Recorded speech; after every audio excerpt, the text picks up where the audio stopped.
Pour personnaliser votre site, vous allez à partir du tableau de bord vous rendre dans l'onglet Apparence, Personnaliser. Il faut attendre un petit peu que la nouvelle page se charge.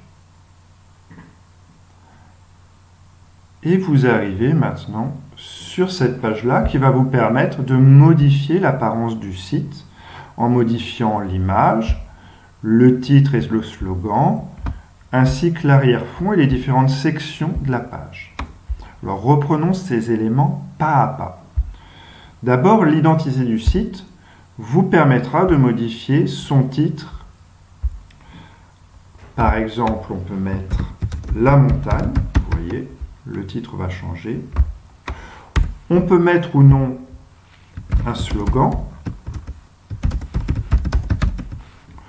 On peut également choisir de ne pas faire apparaître ni titre ni slogan en décochant la case ici. Voilà. On peut également afficher à côté du titre et du slogan un logo. Voilà, donc je vous remontre comment on fait. Donc il faut sélectionner ici, cliquer sur cet onglet, choisir une image. Donc là, vous voyez, vous en avez quelques-unes qui vous sont proposées. Voilà, vous pouvez recadrer l'image si vous le souhaitez. Et voilà, le logo apparaît ici. Vous pouvez également modifier l'icône du site. L'icône du site, c'est ces petits éléments que vous avez ici. Donc là pour Pixabay, là pour notre plateforme. Et quand il n'y a pas d'icône, vous avez tout simplement la Terre. Donc de la même façon, on va sélectionner une image. Voilà, par exemple, l'Everest. On vous demande là aussi si vous voulez la recadrer ou pas. Voilà.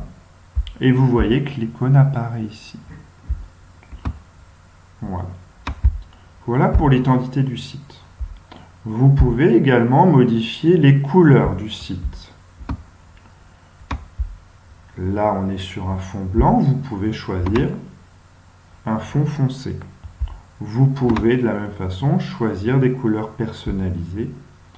Et vous pouvez également modifier la couleur du titre et du slogan. Par exemple, en vert. Voilà. Vous n'oubliez pas, chaque fois que vous faites une modification, de publier pour que les éléments soient bien enregistrés. Voilà, on laisse le temps aussi d'enregistrer les modifications. On peut modifier également les médias de l'entête, c'est-à-dire cette grande image. Donc de la même façon, il va falloir aller chercher une image donc, dans la bibliothèque des médias. Par exemple, cette image-ci. Voilà, on peut là aussi la recadrer ou pas. Voilà, on ne met pas de recadrage. Voilà. Et de la même façon, on pense bien à publier. Si vous voulez voir le rendu de vos premières modifications, vous pouvez aller sur votre front office, vous actualisez, et voilà. Ça vous montre ce que verront les visiteurs de votre site.